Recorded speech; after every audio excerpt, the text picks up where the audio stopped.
O que é que realmente derrotou as doenças mais mortais do passado? A resposta parece óbvia, não é?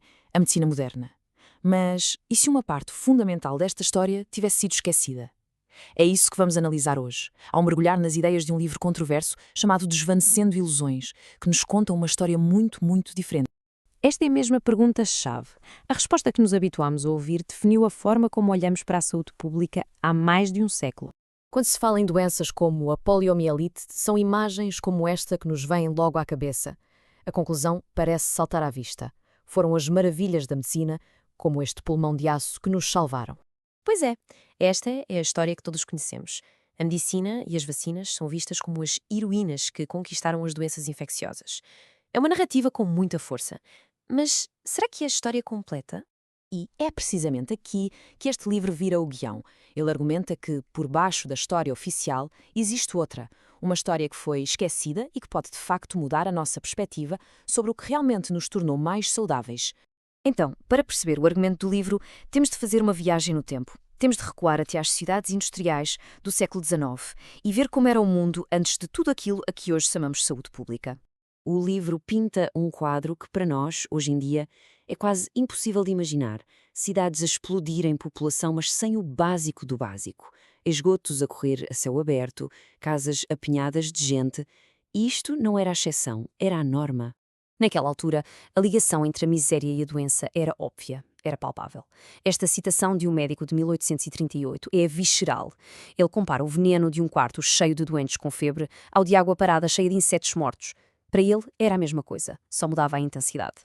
Então, como era o dia a dia? As pessoas viviam amontoadas, muitas vezes em caves úmidas, as ruas eram literalmente esgotos e a água que bebiam.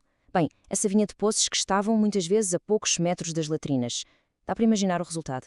E claro, este ambiente era uma sentença de morte. A própria comida era um perigo.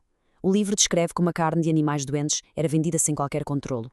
E o leite, muitas vezes contaminado, era um veneno para as crianças, matando aos milhares todos os anos.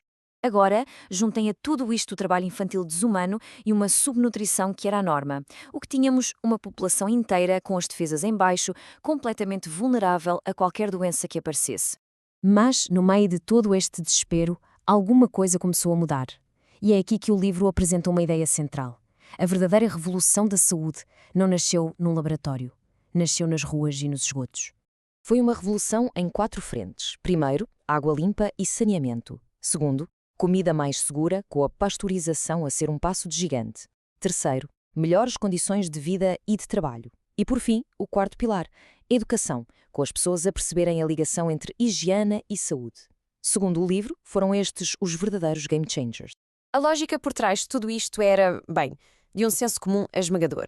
Como resumiu um médico da altura, não é de estranhar que a saúde melhore quando a população deixa de beber esgoto diluído. É difícil argumentar contra isto. Ok, tudo isto parece fazer sentido. Mas e as provas? É agora que entramos na parte talvez mais polémica do argumento do livro, a análise dos dados históricos.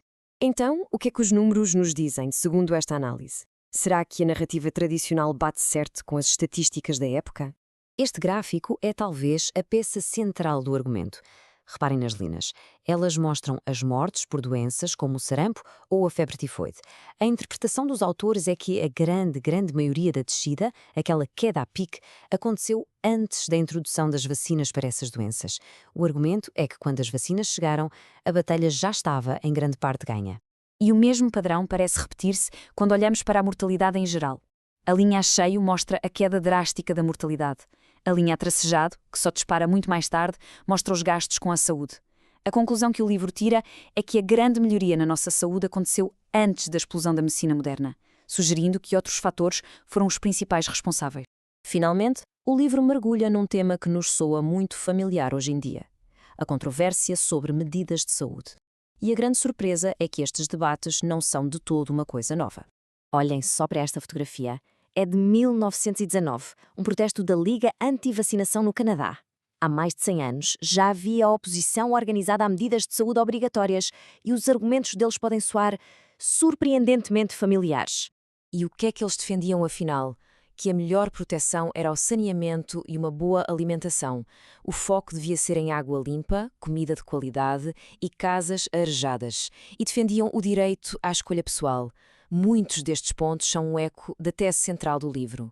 E estes não eram debates pacíficos. O livro documenta que a resistência a estas medidas resultava em multas, tempo de prisão e, por vezes, na implementação à força das ordens de saúde, com a polícia a ir de porta em porta com os médicos.